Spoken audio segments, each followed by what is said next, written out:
Dave Dyson at 3 just before Christmas, and he said, give the average poker, I hate pump that is my phrasing, but you give the average consumer a 3G phone, 4G phone, Yes. look identical, stand them in a 3G Now you phone, do it where they've got the security, right in the world.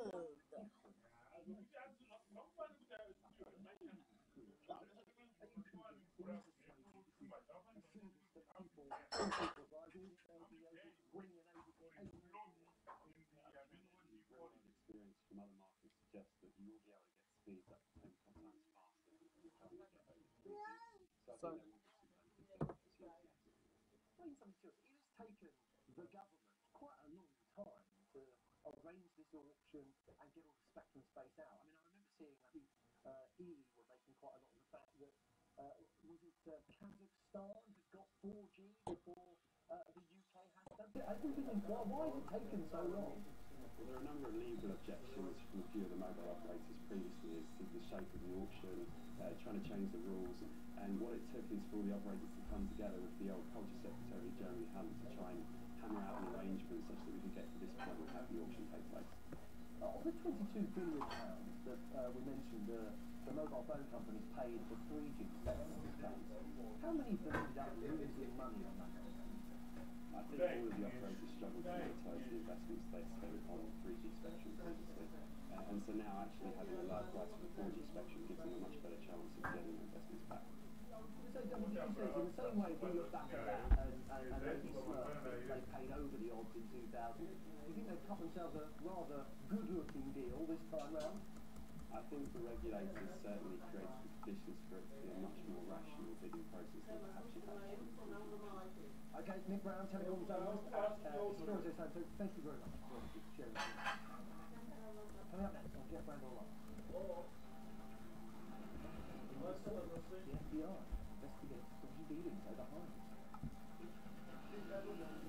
And the good news, in bad news, on jobs and pay.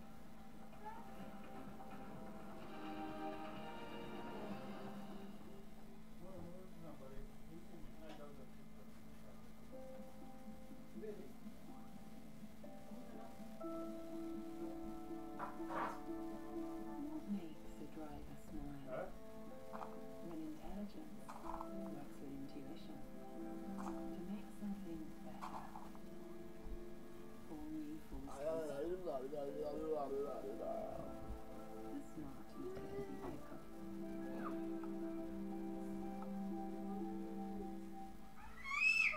Kuzoenda kwaThomas kuzopedza na1 kuzoenda kuLuton motokari 2 vanhu vapedza chechi.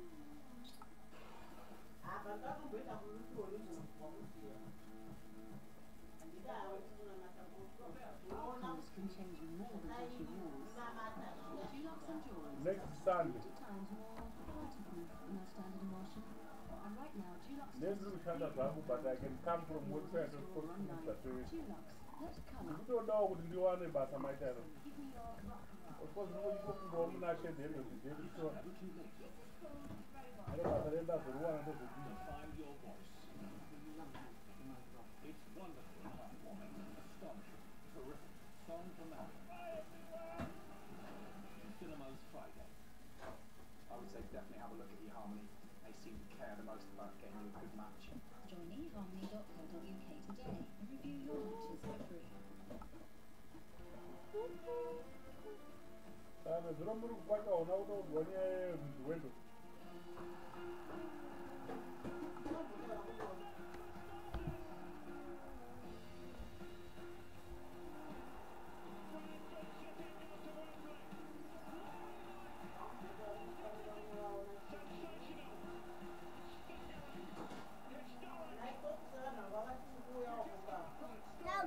Apopo vakazodza nekuita vaita zvati vaingoita kana vaida kuita.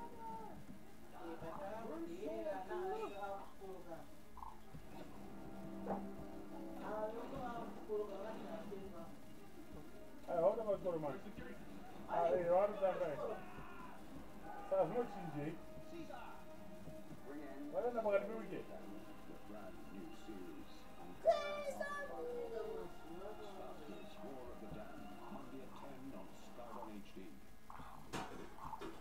Welcome back to Jeff Randall Live. There's a Mervyn King. How did the zombie just Global go? market full of flutter. Samantha, with the day's other business headlines.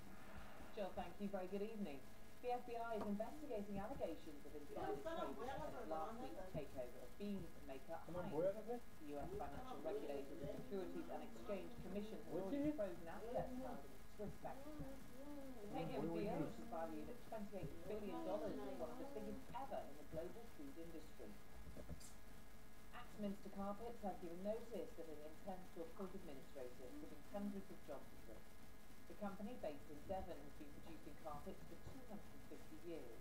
The company say we continue to be committed to working to achieve the Mum, you best said the possible fingers. outcome for all concerned, and most importantly, staff and suppliers. Another 37 HMV stores are set to shut. The administrators Deloitte warned that more than 460 jobs will be affected. The move is in addition to 66 shops already earmarked to close in the music retail chain. Well, I think you've got to take a long-term view towards saving for retirement, certainly, and our survey shows that if you get started, regardless how small, if you start today, that will have a big impact on your outcome down the line. And so we urge people to really sit down, take a realistic check of where they are today, and then start planning whether they save a little bit or a lot. The key is to just start doing something now. Workers in the UK are the worst in the world for saving for their old age. A survey from HSBC suggests that we'll have run out of savings just 7 years after giving up work. And a third of the UK is currently saving nothing towards retirement. Thousands of Royal Mail staff could be forced to keep hold of their shares for months following any privatisation. The editor was scheme has been called up to try and avoid a mass sell-off. Royal Mail staff are to be handed a 10% stake in the company as part of plans to inject private capital. Off the markets and here in London, the FTSE 100 broke through the 6,400 barrier today before slipping back and still ended the day on a 5-year closing high. But all the major European markets went down. The DAX fell 1/3%. The French pound dropped 0.7%. MIB was down 8%. IBEX was down 3/4%. I'm talking to you only. In New York, this is how the Dow Jones Industrial average is performing at the moment, currently down 24. What, Mum? Keep up to date with the show throughout the day. Our Twitter account at Then I Just go Online. next one when you're going to show. Thank you, Samantha. The governor of the Bank of England shoppers now. There has been more encouragement on the job market. Number of people in employment Don't wait! Wait for you.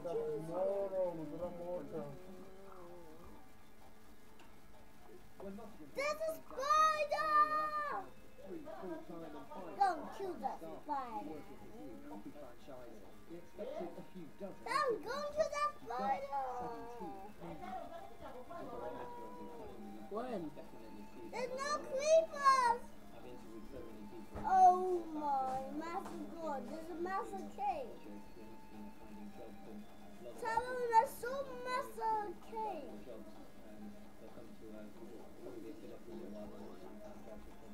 Did you know? Stephen and Heather were two of the lucky ones.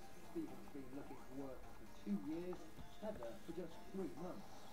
I feel on top of the world, it's amazing. I couldn't believe how many people actually went for those jobs.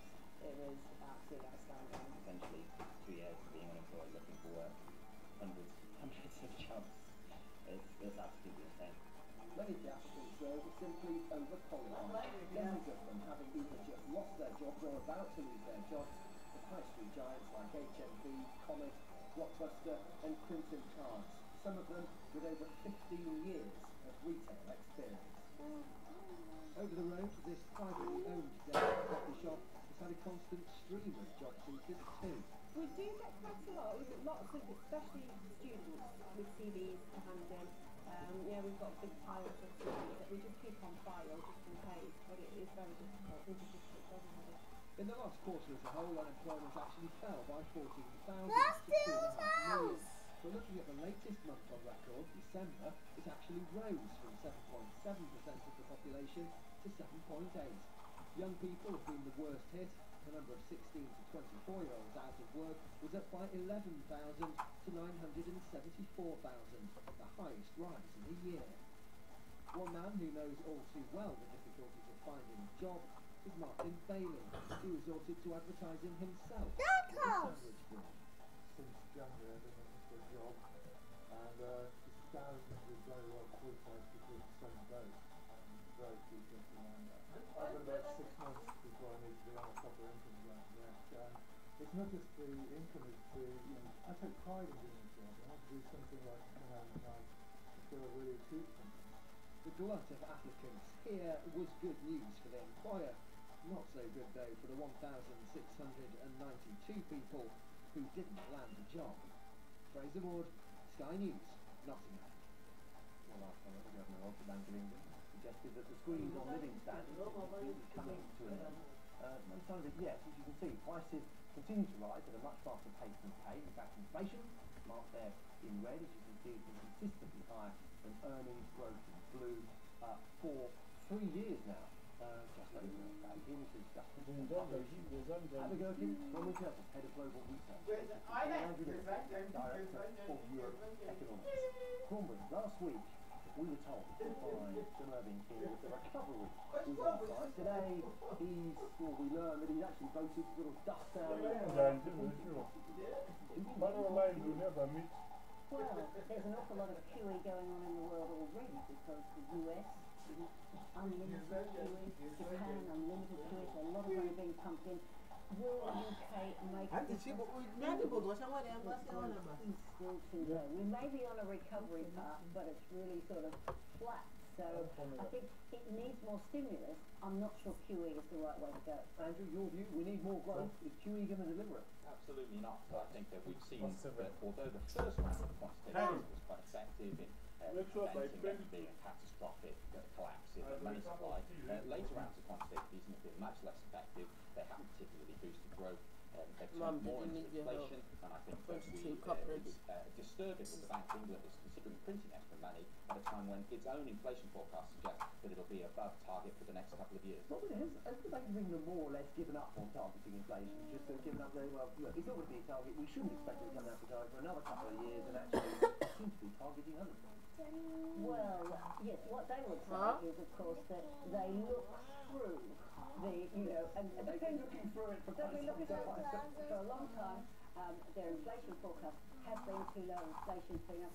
I was really surprised though to see a vote 6 against QE, 3 in favour of QE, including the government. But I think there is this feeling across all of the developed economies that it's more important to get growth going than keeping inflation down. So they do seem to be moving the goalposts. Andrew, you have a recipe for growth, which involves putting interest rates up.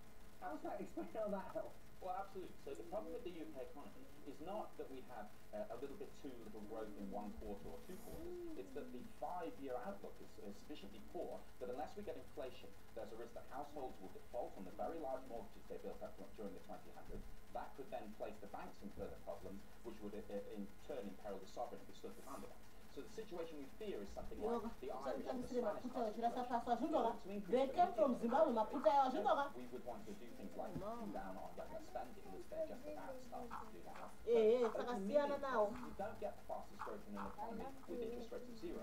You get the fastest growth if interest rates are what's called the natural rate. That is that you need just high enough interest rates that unproductive enterprises are liquidated in a timely fashion, that is, that they're driven out of business, to make room for so banks, it would be partly, but it will also be other kinds of businesses in the economy. According to some estimates, around 10% of businesses in the economy would be unviable at more normal interest rates. So I think it's what we're talking about is a slight change of balance. I'm not talking about suddenly raising interest rates all the way back to the natural rate, but I think that monetary policy has had its go.